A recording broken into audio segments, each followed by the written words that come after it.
All right. We are live and charged. This is day 2 of the SunCast Career Summit. I'm so grateful for all of you who are tuning in, both on the social networks like LinkedIn or Twitter, or as well if you've registered at suncastcareersummit.com. Hopefully you're watching via our YouTube integration at the website, suncastcareersummit.com. On this particular session, which is titled Industry Overview, Where Do I Start? Who am I? My name is Nico Johnson, and I am going to be your host for this discussion, as I am for many of the discussions, but not all of them. I hope that you will enjoy this panel. We're going to be having a conversation with 4 friends who are all involved in some aspect with the clean energy industry. What does clean energy job landscape look like right now? That's one of the questions we're going to be looking into. We're also going to think about what types of candidates are companies looking to hire. We're going to hear from our panel of experts who will share their insights on where you can start when looking for new job opportunities. Before we get into that, I just want to say thank you, as you saw just now, from our sponsors, LightSource BP, our title sponsor, also gracious to and grateful for these other sponsors, Sol Systems, Solaris Global, and so many other industry sponsors who have helped to make this show a reality for you and I. If you are watching today and you're thinking about how do you get into clean energy, this is a great place to start.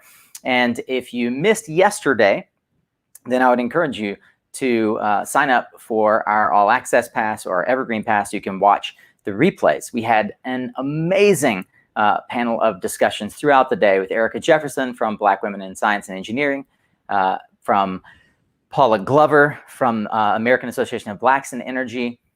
We had Matt Hankey and Mike Healy, 2 CEOs of energy companies, talk about their own journey in the process of integrating diversity, equity, and inclusion into their hiring practices, building out their teams. We had some really cool networking sessions, a speed network in the middle of the day, and a networking session that went into the evening. Both were hosted on AirMeet, one of our private channels. And speaking of private channels, and we also had, rounding out the day, Catherine McLean leading a discussion on D&I hiring in action with some amazing HR leaders from the industry who are putting into practice hiring methods for diversity and equity and inclusion. If you have missed out because you haven't registered for the Career Summit at suncastcareersummit.com, then you may not know we have a private community. What's the value of the private community, you might ask? Well, you can join hundreds of others who are part of our private community and are chatting away on topics of interest.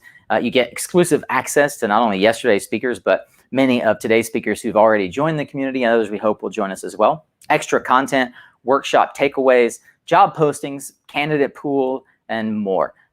We have world-class companies like Nextracker, LightSource BP, Solar Energy International, Madison Energy, and many others who have posted jobs in our community. So if you are looking, I would encourage you to go look there. It's from folks that I've known for years in the industry who have said, hey, Nico, if folks come to the Career Summit and are looking for a role, we'd like to invite them to apply. And also you get access to me and my community and my team who are regularly in there posting about what's happening in the industry. And it's an exciting place to jump in and learn more. You can get access to the community regardless of ticket level, and have a gift for those who've already jumped in. You can participate in our speed networking and our evening networking sessions and our virtual FAQ, which comes right after this. So if you haven't jumped in there, go ahead and sign up. Even for the free ticket, you'll get access to the community where we do post private access to the networking sessions, which otherwise are only accessible by buying a ticket. So I'd encourage you to go do that. Today, we are going to be, as I mentioned, kicking the day off with this industry overview. Where do I start? It's a question that I get. Eric Pasi on our panel gets asked so often that he wrote a book so he doesn't have to get into those 15, 20 hour-long conversations a month that folks are so prone to say, hey, can I pick your brain? Well, if you've ever wanted to pick the brain of industry executives about where to start, this is the session for you. We're going to kick it off with a conversation with a friend of mine, Sarah Wilder. Sarah has been in the solar industry for almost 20 years, longer than I have. She started out in photovoltaics as an installer, and she spent the last 5+ years specifically training at Solar World and Solar Energy International. But she's been in the industry since 2002. She's a PV rock star, and I love all the work that she's been up to. We're going to bring Sarah to stage. So I'm going to do one by one. I'm going to have a brief discussion with each one, and then I'll bring everyone back up. Sarah, you're up first. Welcome to the show. Hey, Nico. Thanks for having me. Oh, absolutely. I'm jazzed. You've got such a great experience with the foundations of what our industry is about, which is installing clean energy systems, namely solar energy systems. And you were the director of programming and curriculum at Solar Energy International. And you recently started something that I also want to talk about, which is an apprenticeship program. Can you give us a sense over the 20 years that you've been in the industry? What are the key areas where you see real opportunities for apprenticeship going into the next decade? I mean, the installation apprenticeship, as you kind of alluded to, I recently took over program managing the Oregon Solar Apprenticeship Program. So it's an apprenticeship program for installers, because in Oregon you have to have a license to install solar. So I think that, there will continue to be apprenticeship opportunities in the installation sector. But then, apprenticeship is definitely not just limited to construction work. I know on a national scale, I'm involved with Solar Foundation has some efforts going on to develop kind of a framework for apprenticeship programs that, might start with installation, but it can be solar technical sales, solar design, solar site surveying. I mean, apprenticeship is a great way to learn from people and get required education and get a start in the industry. Yeah. Sarah, for those who aren't familiar even with the term apprenticeship, what does it mean to apprentice, and what are some of the trade skills someone can expect to work on as an apprentice? Sure. Well, speaking from my own experience, because I was a installation apprentice, I started back in 2006. It's basically you get hired with a training agent, which is an employer, and it's a process of doing on-the-job training combined with schooling on the side. So when I was an apprentice, I took a bunch of classes through Solar Energy International, and I got the hands-on experience during the day working my installation job. So it was putting the two together, and that's when the magic happens, when you get to learn about something and then see it in person during the day. That's fantastic. One of the things that is key to an apprenticeship is, just as you said, it's on-the-job training, and it's often underneath the tutelage of someone else who's considered a master electrician or someone who has reached a certain certification level. What are the basic foundations of certifications for, let's say, solar energy installers? I know it may vary by state, but generally speaking, if somebody says, well, I want to go in and get up on the roof and I'm a manual labor type of person, I've been in HVAC, or I've been an electrician, what are the pathways there for solar installation? Sure. Yeah. So I'd say NABCEP offers some really great options, which kind of it's a national organization. NABCEP is, or international. NABCEP is the North American Board of Certified Energy Practitioners, and a good place to start. SEI, Solar Energy International, has classes that you can take. The PV 101 class, the PV 203 class, and then you would sit for the NABCEP PV Associates exam. So that's a good place to start. Depending on the state that you work in, there might be licensing requirements. So the Interstate Renewable Energy Council, they've got a website that has a state licensing map, and you can research, do I need to do an apprenticeship program, or can I just go out and get an entry-level solar installer job? Yeah. Well, Sarah, we're going to have you come back when we have the panel, and I wanted to set the tone. And Sarah, apart from having gone through apprenticeship and having worked with hundreds, maybe thousands of installers. She has also developed curriculum with Solar Energy International, the longest standing nonprofit in the US, on training. So Sarah, we'll have you back up in a little bit to answer questions. I hope we'll see questions coming in from the crowd. And I just wanted to take a moment to say, if you are watching on LinkedIn or Twitter, or if you're watching via the SunCastCareerSummit.com website, then I would encourage you to drop your questions into the comments. We're going to curate those questions along with questions that I and my team have for our panel. Next up, so don't be shy, put your questions in there. Next up, we are going to have a conversation with Becca Ward. Becca is the Senior Director at CLI, the Clean Energy Leadership Institute. It's a nonprofit dedicated to creating a new kind of energy leadership and bringing new voices, perspectives, and backgrounds into clean energy. She's been in policy and policy background, having spent 7 years working on Capitol Hill for Senator Markley. Becca, welcome to the show. Excellent. Hi, Nico. Thank you for having me. Fantastic. It's awesome to have you here. So we heard from Sarah how there is a pretty tried and true pathway for folks that want to go into manual physical labor jobs. There are training protocols. There are certifications through NABCEP and other organizations.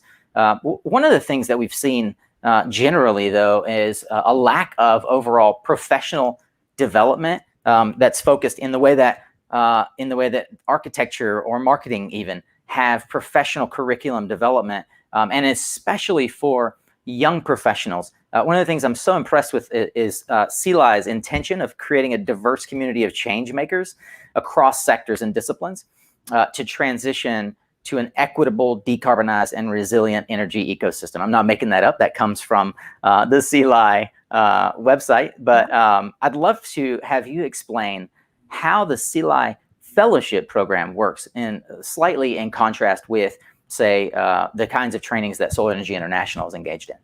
Yeah, absolutely. And, even building off of what Sarah just said, right? If you're looking just at a solar project, there is the siting, there's the regulatory side, there's the legal side, there's the policy, the enabling policies and the ecosystem that comes with that. There's community outreach, there's making sure it's an equitable project. There's so many different components just within the solar field that I think folks coming into the space have a really hard time seeing what the range of opportunities in the clean energy industry are. It is for every skill set. It is for every range of folks. And what we try to do at CLI is help bring those different silos, both within the energy industry, so between finance, between law, between business, between technology, and bring them together to get a bigger sense of the sector and some of the interacting, overlapping, interdisciplinary challenges that the clean energy industry faces, because every day it gets more complicated. When we started CLI and the fellowship back in Washington, D.C. in 2013, it was very much on this frustration from young folks not knowing how to get into the energy industry, not understanding the pathways, and seeing that it was extremely unrepresentative of the people that were impacted by climate change, and the communities most impacted by climate change. So our fellowship program we are now running in Washington, D.C., in the Bay Area, in Chicago for the first time this year, and are looking to expand to New York and to Houston. And we take about 35 fellows per cohort per city and take them through this long fundamentals where we talk about the energy markets, we talk about the policy, we talk about technologies, we talk about the history and inequities, both within the energy space and how that interplays with climate justice, racial justice, and moving to that, as you mentioned in our mission statement, that equitable, resilient, decarbonized ecosystem. So we do that, and then a bunch of trainings, clean energy 101s for folks trying to understand what this space looks like. Yeah, I love it.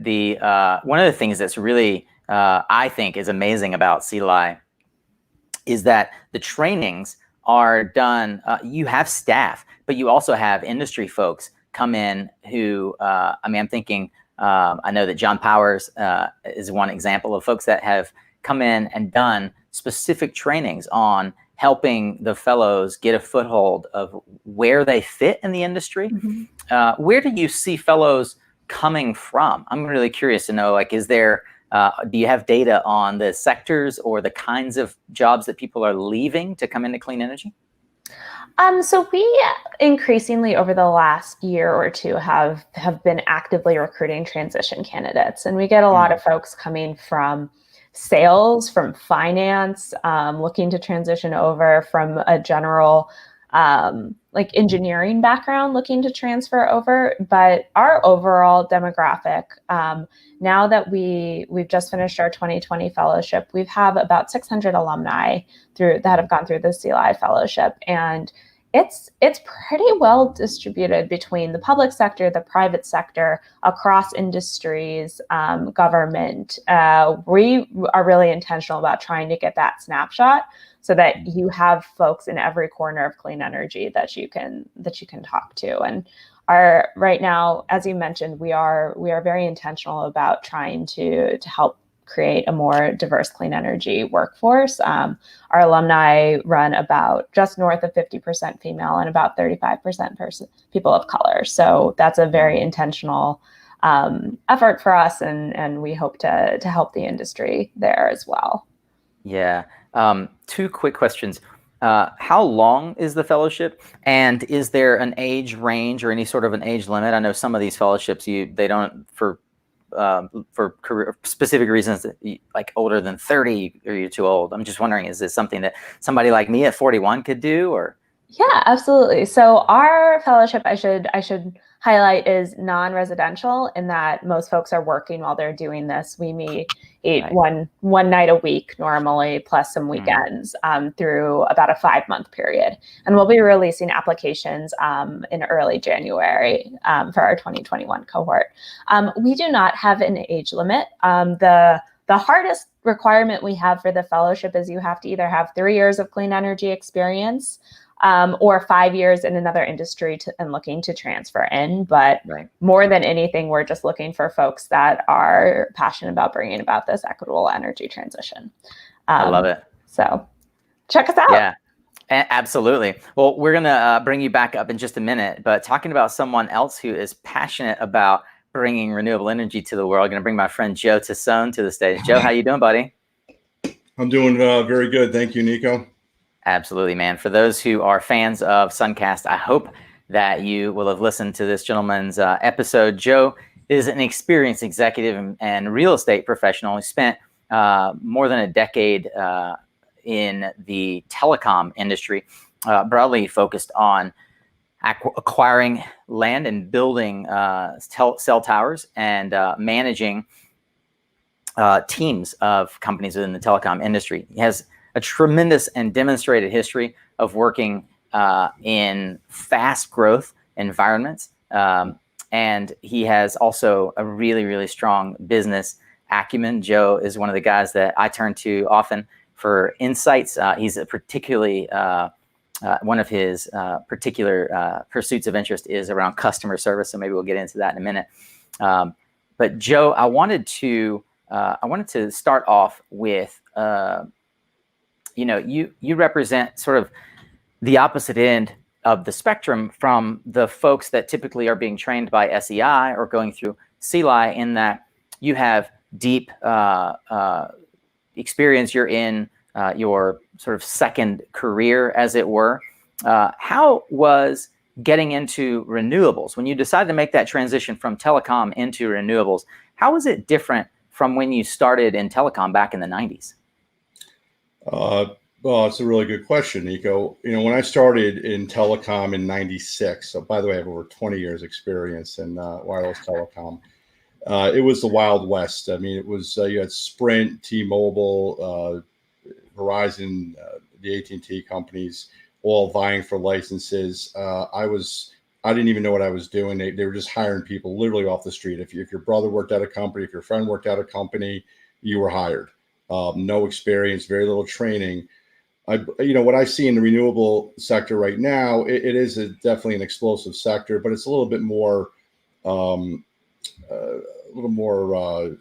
scientific in terms of hiring people. I don't see it just like hiring anybody, but it is the comparisons I would say is you can get in there with at least on the development end, you need a little bit more experience, but it's I would say it's a little tougher to get into renewables than when I got into telecom. If I had to put a one word answer on it, I would say a little more challenging. Well, if I asked you to expound, I wonder, was it a question that's challenging? Was it a question of not knowing where to start, or was it not having the educational background? What were some of the challenges early on? In telecom or in solar? No, in solar, yeah. Well, when I transitioned into it, I was actually going for with my other company in telecom. We did construction and consulting, and we were looking to diversify, by doing research in renewables, and saw that solar definitely is a very emerging career path in technology. So I was working and speaking to a large scale developer company. I won't mention the name, but they're one of the largest in the country. And they actually liked our background. Getting real estate, I always boil this down, and I said it on the podcast that we were on a few months ago, is solar development is really a real estate play. At the end of the day, we are acquiring real estate. Not a lot different than if you're going out building waffle houses or cell towers or even strip malls. It really comes down to getting real estate. You can't do anything with real estate. You could have the best installers, the best technology, the lowest cost on panels, the best state incentives. If you don't have that piece of property, whether it's ground mount, rooftop, parking lot, you have nothing. So we understood that. I understood that game being a developer in telecom. So that sort of was an easy transition. To answer your question specifically on the challenge was knowing the actual vernacular and the scope. I mean, scope is a language in any industry, and solar is pretty complicated. And that was the biggest challenge, really understanding. I always joke around that when I was going out scouting for sites, I didn't even realize that you needed 3-phase power until I brought back my first project, and the client was like, "What are you doing?" So it was very little training on that end. What resources, just a quick follow on there, what resources were helpful to you to better understand the scope, the vernacular, the legalese of the industry? Really, the people that in the actual company, I actually got some mentors, a lot younger than me, actually, who helped me just pick their brain and ask a million questions. There was no formal training that at least I was directed. I didn't even learn until I was in it a few months about the industry, the different industry organizations that are out there, and the website tools. But it was really other individuals that were already ensconced in the industry that I was able to ask them questions and pick their brain. It probably hounded them to a point of exhaustion at times, and I'm still learning every day. I think everybody should learn every day. So key individuals in organizations or friends in the business, I found that are the key resources. There's not a real, at least from a development end, and maybe there is, but I don't see it. There's really not a formal education or training. One thing that I see this industry lacks, and I saw this in telecom, is there's not a lot of good training. You talk to a lot of different people across the industry, they'll tell you that you just sort of get thrown out there, give a couple tools, and you sink or swim. And there's a better way to approach that, I believe. And I think that's something that's missing in this sector, at least from a development standpoint. I completely agree. It's something that we've talked about privately. It's something that at SunCast we've identified and definitely want to help backfill with folks like yourself and others who have made that transition. So we'll be discussing those more at length. One of the things that I have personally experienced with Joe is his keen attention to follow-up. And I have to say, having spoken to thousands of folks in the industry, I often wonder, is it part of the training? Is it part of the culture of real estate or telecom?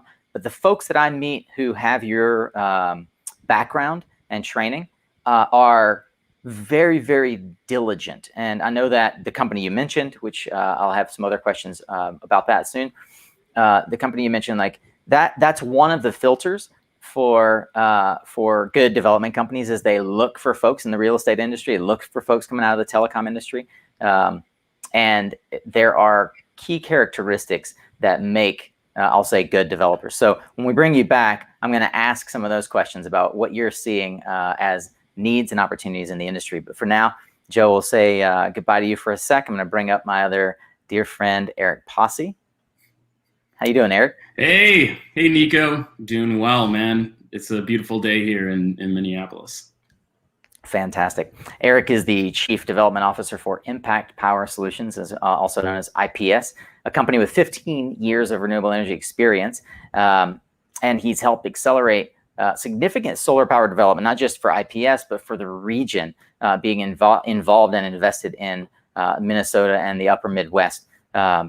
He has a particular focus on developing new markets, and he jump-started the company's solar community or community solar gardens program.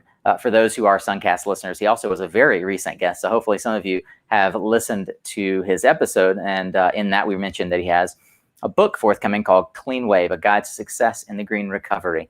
Eric, I'm excited about the reception of Clean Wave. So I'm actually going to start with, I know that you wrote Clean Wave specifically to address what book would I have wanted to read when I got into the industry.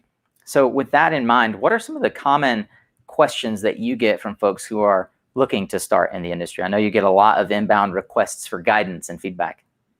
Yeah, and I'm not unique in that degree, right? I think you, as well as Joe, I'm sure, and other folks all across the industry are fielding questions from people, whether it's a LinkedIn message or it's a private email. Hey, I want to learn more about what you do. I want to learn more about the solar industry. I want to learn more about clean tech. And I was probably getting 5 to 10 of those requests a week, mainly from people in my network, friends and friends of friends, but then also people who reach out cold. And at the beginning of my career, and I started about a dozen years ago in solar, I was coming straight out of college. I had no idea what I was doing. I just had a passion for clean energy. I had a passion for solving the climate crisis. And you're right, I wrote the book partly, as a guide, resource guide for all of the folks that contact me directly and want to learn more. But I also did it as a way to give back. I've been extremely fortunate in this industry. It's a joy to go to work every day and do what I do. And I am hopeful to share, those same opportunities with people on the way up. So it's been fun. Yeah. I'm curious, as you increased in executive leadership in the company, do you feel like the kinds of people who approached you changed as well? Yeah, I started out in sales, and I talk about it. So the book is resources for sure, talking about a bit about how my evolution as a person in clean tech, but then also it's interspersed with words of wisdom from folks like yourself and others. And I think that from my perspective, it's been a wild ride, right? Yeah. And I'm very, very passionate about the industry, very, very passionate about helping people. And so I don't know if that necessarily answers your question, but I'm excited about it. As you guys are opening more offices, I know that you've recently expanded into Illinois as an example. What are the kinds of skills that you're looking for? And also, where do you see deficiencies in the marketplace still? Yeah. So, where I evolved from within IPS, started out in sales, and now I'm, it's kind of a weird title. It's a new title, Chief Development Officer. And so I oversee both, the sales side of our business as well as real estate acquisition. marketing, etc. And so when we're expanding into new markets and doing project development, we're looking for folks that are kind of across the spectrum. Doesn't necessarily need to have specific experience within clean energy, but mainly we're looking for like that organizational fit, and we're looking for the passion. So some type of background within whatever role that we're looking for. So for instance, we just hired a marketing person earlier this year. We're hiring a policy person, neither of which really had clean energy or that much clean energy experience. But what we were seeing is that they had a drive and they have a passion, which is harder to teach than the specifics of clean energy. Yeah, I concur.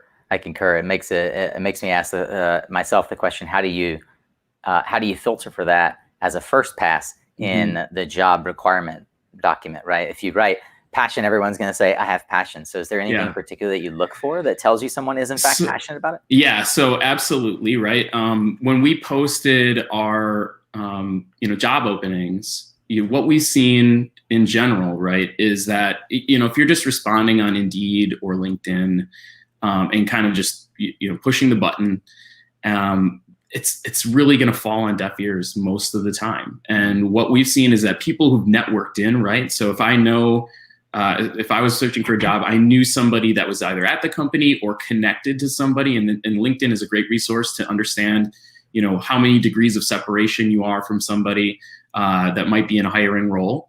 What we've seen are those people that are able to kind of filter in and have, I would say, a highlight, right, of their particular resume and cover letter.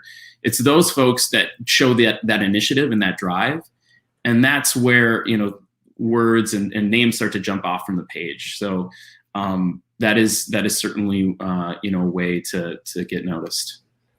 Yeah. Well, on the topic of get noticed, I'm going to bring everyone else back on the stage. So bring up Becca and Joe and Sarah. There we are. Welcome back, everyone. I wanted to have a question out to you all. You can decide who wants to go first, but to Eric's point, there are often those who apply blindly, and then there are those who are, I would say, the Joe Tassones of the world, the folks that might be CLI candidates, are finding a way in through the side door, as I like to call it.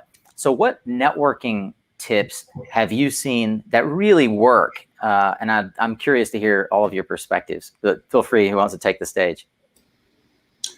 I'll speak real quickly. As far as networking is for an outsider, it's just having them aware of what is out there. And I don't know if that's a marketing initiative per se, but it's, I've had people contact me outside this industry, wanting a change of careers.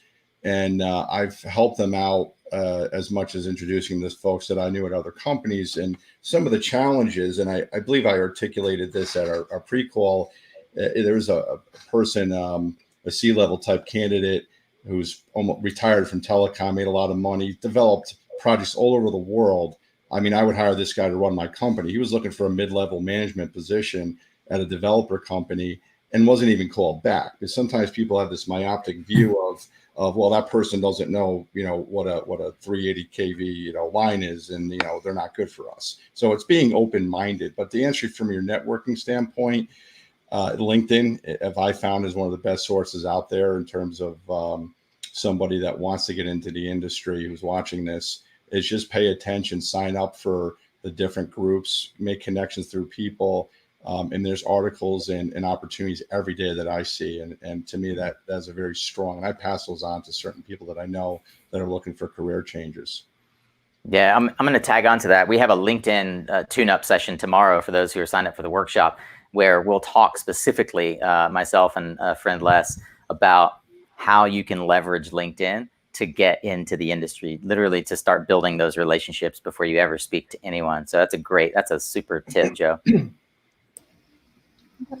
And to jump in on that, I think I'd answer that in two ways. And one, I find it really helpful to reframe networking as relationship building, because this is not just a transactional, I need to talk to you to get a job. And I think the more you approach that as learning about the space, making those connections that are sustainable and not just one-off, can really help, especially the introverted among us, to step out into that.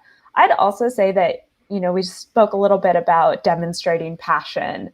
That does not have to be through your 9-to-5 job. I think there are a ton of ways to volunteer in this space, to build that community outside of your work, and would really encourage folks to look at the organizations that you can plug into, whether that's the policy side, like CCL or 350, organizations like Grid Alternatives, and I'm sure Sarah has some other ideas there. But those are ways to demonstrate that passion, build your network, and actually get some skills and content that I would highly recommend.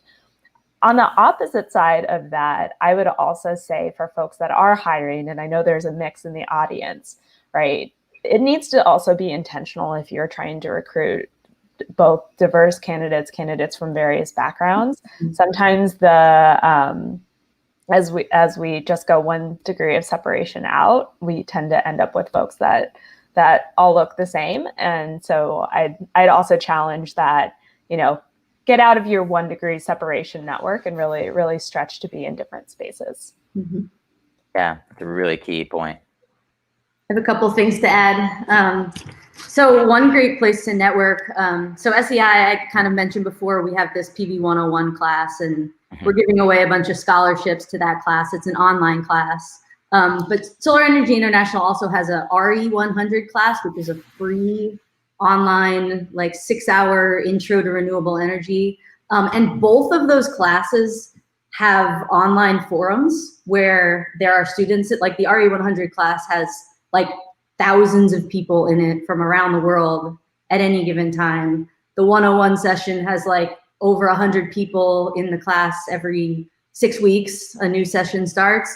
And there are just the coolest conversations going on among students in the online forums, just, talking about each other's markets and learning from each other. And it's certainly not just brand new people trying to get into the industry. It's, executives who've been working in solar for 5 years, but didn't actually know about the design and installation portion of it, so yeah. That's a really great place to network as well. That's a really good point, Sarah. I didn't know that the RE 100 was a free resource, so definitely I'm going to check that out as well. Eric and I grew up in the industry where we had to start as sales guys, designing systems by force, because we didn't have big engineering teams. A lot of folks today do have big engineering teams, or they use software like Aurora and other design tools that make it really easy to almost like using a calculator, not know the math underlying it, right? Yeah. So that's a really, really good point. And there are tons of folks. I hear a lot of folks say, well, I don't know anything about how a solar panel works. How do I get a job in the solar industry? And it's wait, there are so many different roles that are non-technical per se. Becca has a policy background, and I've interviewed a number of folks from policy who perhaps through their own reading would be able to know what a PN junction is, but they're not scientists. They're not looking into exactly how they couldn't design a system for you absent the way I can, which is through one of the aforementioned software. So I'd love to know, where do you guys, I sort of pose this to Joe, but broadly speaking, where do you guys see the biggest gaps? One of the things that we often talk about in the industry is we don't have engineers coming from Facebook in droves to work in the industry. Where are the opportunity and the gaps from a skills requirement? And Sarah, I'd actually love to know from that perspective if you could highlight the skill sets for getting an installer role as a part of this as well. Sure. Joe, you want to take that first? No, that's more of a technical. Let's circle back around to Sarah. I'm actually curious at a macro level where you guys see gaps in the industry that folks who might be watching from who are coming from oil and gas, maybe an HSE specialist, health and safety. What kinds of jobs are out there that are maybe at that higher professional level, not just the entry level positions? Well, from an engineering standpoint, it's mid-level to high-level engineers running departments. It comes down. I mean, the skill is. I always like to say, we're not building rocket ships or doing brain surgery. I'm not a technical person per se, but I know how to put together a whole project from start to finish. But it's looking at those people in other industries that have that technical background. You just mentioned engineering, where they have the experience of running departments or running big projects. They can learn the technical aspects of the job. A lot of it comes down to the nuts and bolts and fundamentals of engineering 101, and they can learn the other requirements that are needed to put together a PV project. But it's looking broadly at more of the qualitative aspects of a potential candidate versus, hey, can this person, do CAD, which most engineers know how to do. It goes back to I've heard everyone mention the word relationship. That's something that I'm very passionate about. And I would put, I'd say my success in life is really building relationships with other people and going out of your way to help other people out. And that really bonds, that is, John Rockefeller, a great book, Titan, talked about, engineers, accountants, they're indispensable in my organization, but give me a person that has the ability to deal with other people. For that person, I'll pay anything for. So that really goes to that relationship and having those human beings be able to or recognize that they could build a team of people, they could connect with other human beings in the organization and outside the organization, and providing that level of customer service, which later on I would like to touch on that because I think that's a gap in this industry.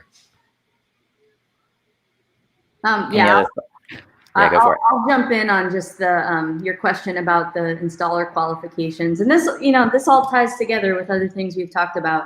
I think for a lot of employers, they're looking for somebody that has construction experience, that, maybe has taken a couple solar classes and is comfortable working on a roof. Like it's really physical work. And so, I understand what a lot of employers are looking for. That's certainly a good place to start. But, to Becca's point earlier about employers willing to take a chance on someone that has the passion, but maybe doesn't, like for me, I got an installer job. I had zero experience in construction. Like I didn't know how to use any tools, nothing. But, on my interview for an installer job, my employer, his name is John Patterson, he recognized that I was super passionate about, installing solar. I wanted to learn. And, I thought it would be fun to get up on a roof and, install these systems. And so he said, okay, you're hired, so just having people that are, willing to reach out of their comfort zone and bring on diverse candidates that may not have that like standard set of skill set or experience is like, oh God, it's so important. Yeah, I think this ties back to a question that I have broadly, and we're going to do a session again tomorrow on this, and that is transferable skills. So I'm curious what you all how you might view transferable skills absent the core industry skills. If there are folks, even as hiring managers, what can you look for on a person's resume that would indicate that they have the underlying fundamentals that we value in the industry? Diligence, attention to detail, things like that. Yeah, I think so. Transferable skills. You're right. I think if you're jumping across industries, and you will go over this no doubt in detail and during the session. But one thing that I really learned from you and some of your guests is talking about, if you're going to move from one industry to the next, you don't want to change your role, your fundamental role within your core experience, while also jumping to a new pathway or a new industry. What you want to do is, if you've got that experience doing marketing, say for Johnson & Johnson, is to use your knowledge of product marketing and take that into a similar role within clean energy, and not, for instance, hopping into a finance role or trying to hop into a finance role. And so, using what you've learned over your career as an asset to who you are as an individual, and then how you can use that experience to help further the goals of the organization in which you're applying for. That's how I see transferable skills working well. Becca, I imagine this is something that you guys talk about a lot within the fellowship program. Do you have specific ways that you guide folks to identify those transferable skills? I think what Eric said is exactly right. Like you don't want that 2-degree jump, right? You transfer over.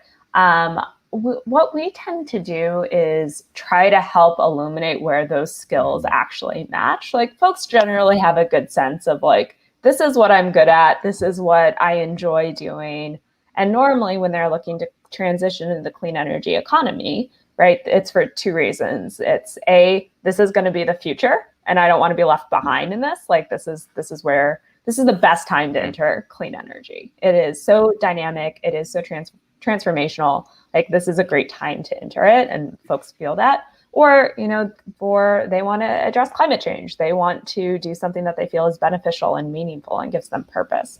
And so what we tend to spend a lot of time doing is trying to align where that is in this huge array of the clean energy economy that changes every month. Think of what we thought about solar 3 years ago and where we are now, right? It's hard to predict that. And so I think my advice for folks is really to actually look in and say, this is what I'm passionate about. This is why I'm passionate about that. And being able to articulate that with your skills, that you're like, I can do this. Let me do this for this reason. And this is why I think I fit in. And this is where I see things going, is one of the best things you can practice. And that's where, there are so many digests, there are so many news sources to kind of get a sense of what's happening in the clean energy space. And in that kind of volunteer capacity to try to see those gaps, I think is the biggest thing. I fully agree with that. I have these conversations on such a regular basis. Joe, and I want the rest of you to comment on this, but Joe mentioned something about getting his foot in the door, and it led to a discussion about mentors. So before we talk about mentorship specifically, how did you get that intro to that first developer? I feel like that first shoe to drop is what lots of folks not only anxious about and fearful of, but they see it as the mountain to climb. How do you get that first contact? Yeah, I had when we were my other company in telecom, we had 75 employees and we needed some help. So I hired a consultant just to look at the business. And he recommended, he's very well connected, and he knew someone he used to work with who worked at this large developer. So he put us in touch with each other. Mm-hmm. And it was an initial conversation, what we do, and it sort of didn't really go anywhere. And then we had a meeting, and we were looking at more from a technical standpoint, like we can do installation and construction. This we had, we build towers. We have people doing hundreds of installations a year for Verizon of the world. And we just sort of died on the vine because we realized we didn't have the proper licensing. And then I just kept on following up and got in touch with one of the heads of real estate. And we hit it off on the phone it was in early 17 after New Year's. We got together and really didn't know anything about the business. And we just started, you liked the cut of my jib, I guess, and the rest is history. But it was a mutual connection. So that was a long answer. Yeah. But.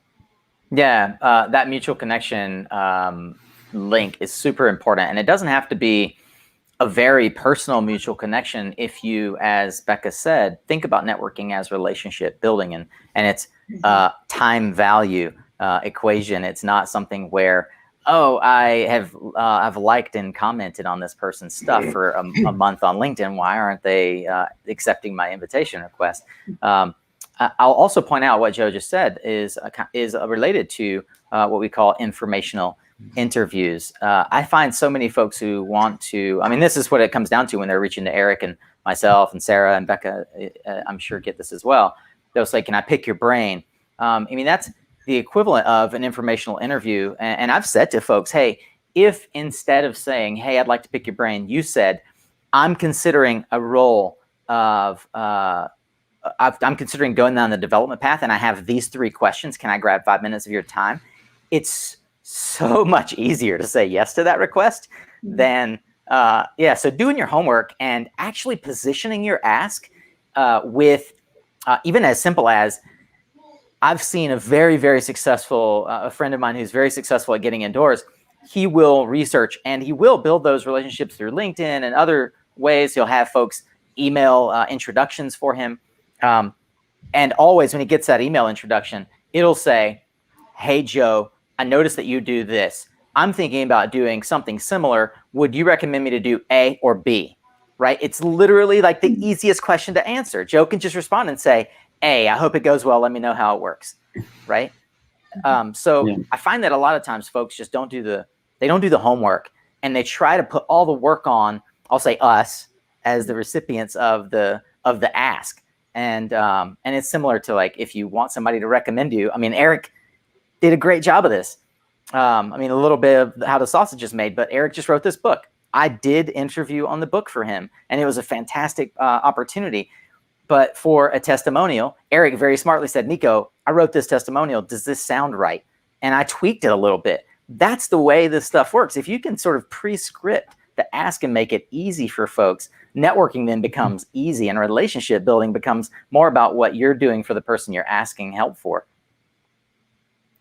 Absolutely.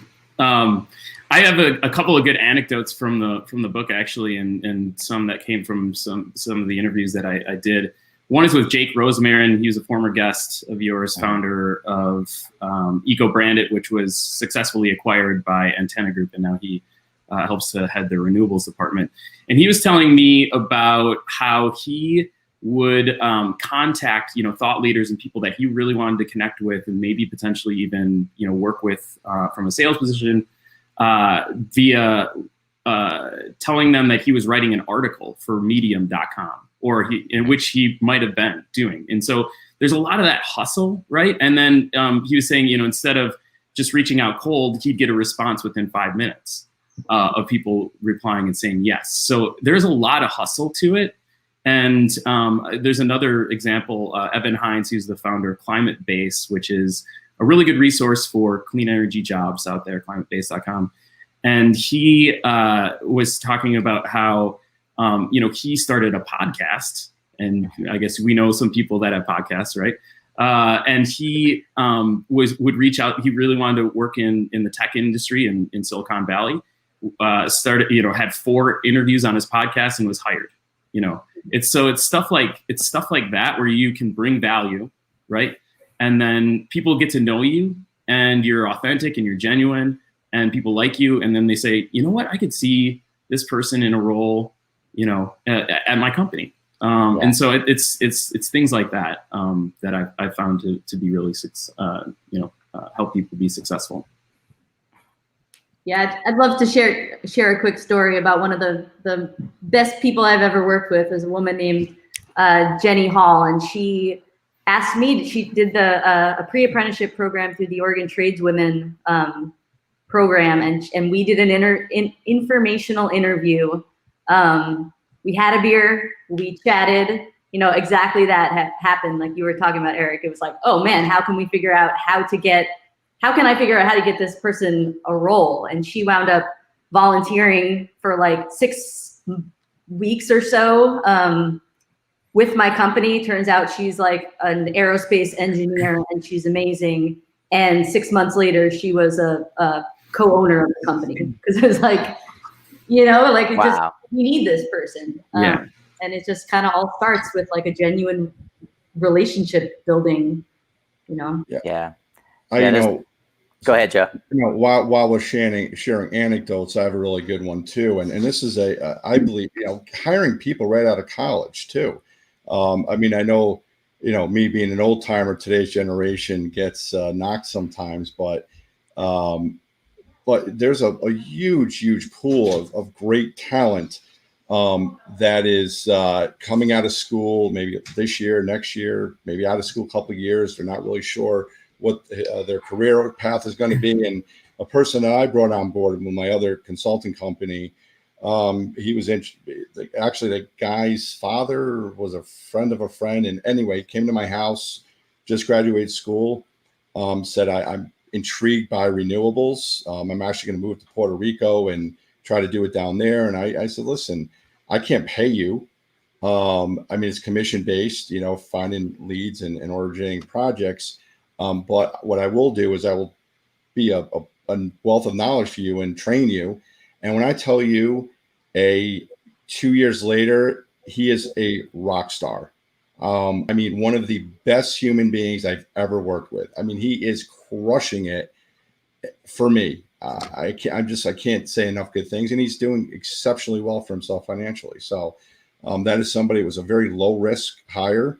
And it turned out to be great. And I know I made every hiring mistake in the book, but this one has turned out really good. And I don't know, I'm not saying other people wouldn't have taken a chance with him, but I'm sure glad I did. Well, we're running up against the top of the hour here, or the half hour. Several are no doubt heading over to our virtual FAQ session. I know Eric's going to jump into that in a minute, as well as Sarah. If you guys have one final piece of practical advice, what might it be? I would say, like, if you want to get into renewables, commit to it. It might not be easy, but once you take the steps that we talked about today, eventually you'll get that first opportunity. And then it's like, oh man, the opportunities are endless once you start getting experience. So you got to commit. Fantastic. Yeah. Becca? I would build on that, Nico, with a little bit of what you said, in the sense that when you're having these informational interviews, when you're reaching out, it is so much easier if you know what you want and what you're looking for, and spend that time developing your own narrative. It's not written in stone, but if you can go and say, this is my story, this is what I want to do, this is what I'm interested in, here's how people can see your story, and they can see where they fit in. And so I would spend that time looking inwards to develop that narrative and be able to articulate that when you're in these very, very important informationals, and then follow up. You can't have one conversation and expect people to remember you in 6 months. Follow up. It's a relationship. It needs to be tended to. Yeah, indeed. Joe, king of follow up. Anything to tag on to? I think what Sarah said and Becca agree 100%. And I was just going to echo what Becca says is right there with follow up: persistence. Mm-hmm. One of my favorite quotes is, failure is the path of least persistence. I'll tell a real quick story. One of my first big jobs I got in telecom, the area manager joked around and said, I had to hire him. He just wouldn't stop calling me. I'm figuring, like, at least he'll stop calling me if I give him a job. I mean, you don't want to get a restraining order, but persistence, follow up, and having that narrative right on top of things to do. Thank you, Joe. We'll round it out with you, Eric. Yeah. So I have a lot of advice, right? I wrote this kind of because I'm a glutton for punishment, this book. And I would just say that finding out what value that you bring to whatever organization that you are reaching out to, and then just honing in on what are my skills and what are my passions, and then baking that into a message that you then deliver to your prospective hirer. And I will say too, just a quick plug. The book is coming out on the 18th of October. I have it just for everybody here that's online. We have chapter 8 of the book, which is called Building a Foundation in Clean Energy.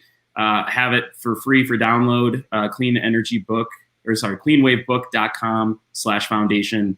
I'm sure that'll be in the notes section. But I just also want to thank you, Nico, and everybody else on the panel for a fun conversation today. Absolutely. We've got the little ticker going on the bottom. We also have a gift from SEI, as Sarah mentioned. You want to go to here we go. Go to events.mysuncast.com/talk/morning panel, which is this panel, and click on I want this. There's a little button there. Click on it, and we have a gift for those early action takers. SEI is giving 10 scholarships away to, is that right, Sarah? 10? 10 scholarships for the PV 101 class. Fantastic. 60-hour online class. It's amazing. So, which is, it's not cheap either. It's like, I don't know. No, its retail cost is $845. Right. Yeah. There you go. So $850 that we are saving you for watching right here. You can find all of this information at suncastcareersummit.com. I want to thank you all. I'm going to bring you down into the green room. If you haven't jumped over yet, we're having a virtual FAQ. It's a private forum with Eric, who's going to jump in, Sarah's going to jump in, and several others who have volunteered from our subject matter expert group to answer your questions. So that's over on AirMeet. You can find that link at SunCastCareerSummit.com by registering. All right, I'm going to just say our goodbyes here and go through that. There we go. That was a beautiful little wave on the way out by Eric. You've been watching session 1, Where Do I Start? An industry overview for those who want to get into the clean energy industry. We're so thankful for you joining us here. We're also thankful for our sponsors, Lightsource BP, Sol Systems, Solaris Global, and many others who helped make this possible. If you have your All Access or Evergreen Pass, remember that we have several workshops tomorrow, and we have a networking session again this evening. So, and again, if you've joined our community, then you can also get exclusive access to that networking session and exclusive access to these and other speakers who've joined us here on the summit. We've got world-class companies presenting their job opportunities and world-class people in the community who are raising their hand as job candidates. You get access to me and my tribe of very insightful industry leaders. So thank you for jumping into the community and taking action. We will be back in exactly 1 hour with our next session, How Clean Energy Jobs Can Lead the Recovery. And this is going to be a great one with Abby Hopper of SIA, Emily Wangerman of Lightsource BP, Audrey Lee from GridWorks, and Erica Simmons from Grid Alternatives. Sure to be a fun conversation. And I hope to see you back here in, I guess, about 45, 50 minutes from now. Take care, and we'll see you very soon.